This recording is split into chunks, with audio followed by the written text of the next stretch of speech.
family, I'm Kalai. We are here with the gorgeous Daphne Iking. Allow me to briefly introduce her. She's known best for remarkable roles as Malaysian television personality, an actress, a beauty guru, and an award winner. The list goes on, but this is actually not the first time we have seen her.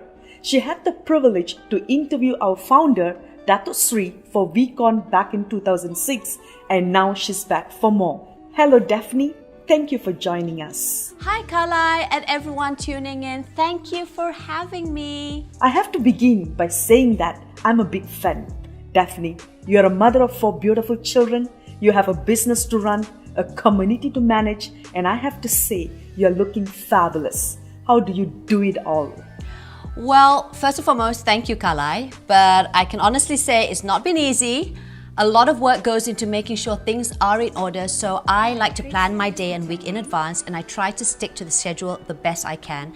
And I also delegate tasks or outsource help so that my time is spent productively, because for me, time is a commodity. And in terms of appearances, well, as someone who is constantly interacting with people and putting myself out there, I know how important it is to look my best, especially since I'm in the entertainment line, right? So having a good skincare regime definitely helps. And you have to remember, when your skin is taken care of, you feel so much better walking out the door and facing the world. And that's my personal stance at least. And I believe this is the case for most people. Looking and feeling good makes me feel confident, I feel good, and when I've got my A game going, I feel great about myself.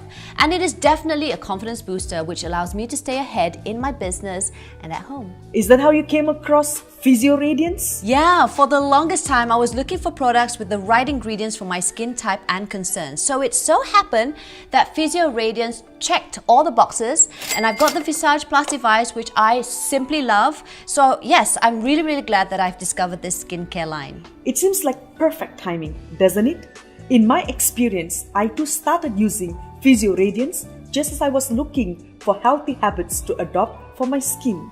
Now, you're quite active on social media channels, Facebook, Instagram, YouTube.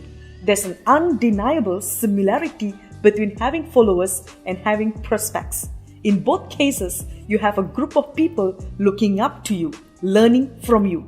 As a social influencer, do you have any advice for our QNet networkers, especially when they have a lot on their plate? Well, for starters, when you're an influencer or role model to others, you need to start by taking care of yourself and to lead by example. So, for instance, if I want to inspire my followers to use Physio Radiance, I'll be the first to do so.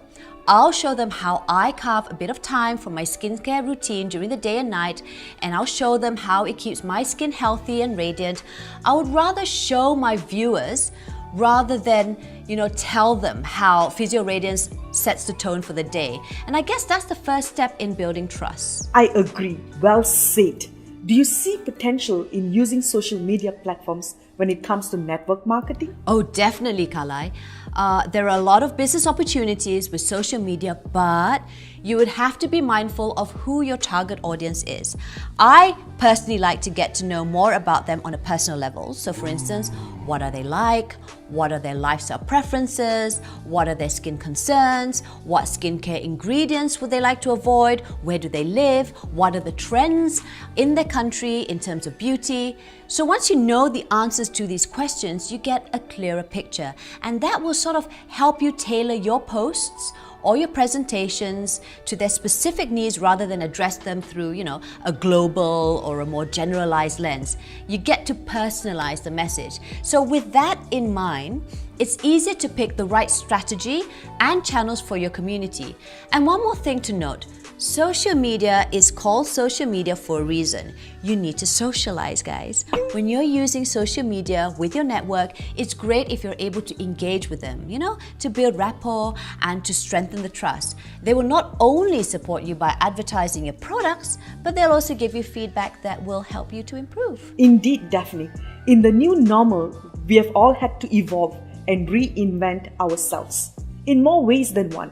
As a networker, if I want to go digital and create a social media marketing plan, what approach do you think is the best one to take? I think the approach is one part of the equation. So what we mentioned previously all applies in this instance. You need to study your target audience, use the right channels, create a strategy. But the other part to consider is consistency. So allow me to elaborate more about this. Consistency produces results. If you give a presentation 1 or 2 times, it might not necessarily generate leads. The key is to do it over and over and over again. And the same goes with social media. For example, if I create this entertaining, bombastic video content and post it once every 6 months because, yeah, I felt like it that particular day, the progress will be much slower because there's no consistency. So while it's true that having a solid marketing plan could make or break your business, sticking to it is just as important. Thank you, Daphne. I've been enjoying this conversation. Before we end this session, I would like to ask a bonus question. How do you create a loyal following base that continues to grow? Well, Kalai, as a content creator, I need to keep my posts relevant, relatable, and I think most importantly, authentic. Now, I receive a lot of freebies and gifts from my followers and brands, but if I don't believe in the products or I'm not happy with the service, I will simply post them over my social media pages. And even for reviews, I give my honest feedback. And again, guys, it's called social media for a reason, so remember to socialize. Don't forget to engage with your followers in the comment section. You can use the tools of engagement in your Instagram stories or on your Facebook posts.